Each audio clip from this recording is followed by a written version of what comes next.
సునాదస్వరము April 30. దోనె కుడి ప్రక్కను వలవేయుడి, మీకు దొరుకునని చెప్పెను గనక వారాలాగు వేయగా చేపలు విస్తారముగా పడినందున వల లాగలేకపోయిరి. యోహాను సువార్త 21వ అధ్యాయము 6వ వచనం. మరి యేసుక్రీస్తు శిష్యులు చేపలు పట్టడానికి వెళ్ళినప్పుడు మరి రాత్రి వాళ్ళకి ఏమీ దొరకలేదు. అప్పుడు యేసుక్రీస్తు వాళ్ళతో చెప్పాడు, దోనె కుడి పక్కన వల వేయండి అన్నాడు. అప్పుడు మీకు దొరుకుతాయని చెప్పాడు. మరి వాళ్ళు అలాగా వల వేసినప్పుడు విస్తారంగా చేపలు పడి వల లాగలేకపోయినంతగా చేపలు వాళ్ళు పొందుకున్నారు. మరి మన ప్రభు మనకు రైట్ డైరెక్షన్ ఇచ్చే దేవుడు. మరి ఎక్కడ వేయాలి, ఏ పని చేయాలి, ఎలా చేయాలో బోధిస్తాడు. మరి ఎప్పుడైతే ఆయన మాటను శిష్యులు విన్నారో అప్పుడు విస్తారంగా చేపలు వాళ్ళు పట్టారు.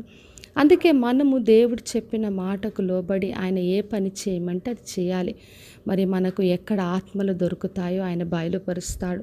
మరి మనము ఆ విధంగా చేసినప్పుడు ఎంతోమంది ఆత్మలు సంపాదించగలం.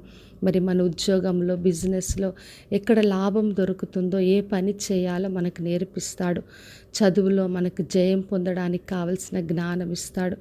అందుకే దేవుడి యొక్క ఉపదేశం మనం పొందుకున్నప్పుడు మనము ఆ రైట్ డైరెక్షన్లో ఆ వల వేసి విస్తారంగా చేపలు పొందుకున్నట్టుగా దేవుడి మాట చొప్పున విస్తారమైన దీవెనలు పొందుకోగలం.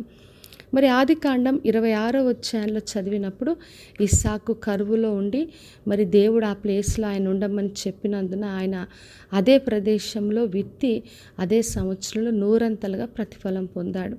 మరి దేవుని మాట చొప్పున ఆ ప్లేస్లో ఉన్నందుకు ఆయన దేవుడి నుండి గొప్పగా దీవెనలు పొందుకున్నాడు. మరి యెషయా గ్రంథం 48వ అధ్యాయం 17వ వచనం రాయబడింది, నీకు ప్రయోజనం కలుగునట్లు నేను నీకు ఉపదేశం చేస్తాను, నీవు నడవలసిన త్రోవను నడిపించదని రాయబడింది. మరి దేవుడు మనకు ప్రయోజనం కలుగునట్టుగా మనకు ఎక్కడైతే ప్రాఫిట్ ఉందో, ఏది మంచిదో మనకు చూపించి నేర్పిస్తాడు.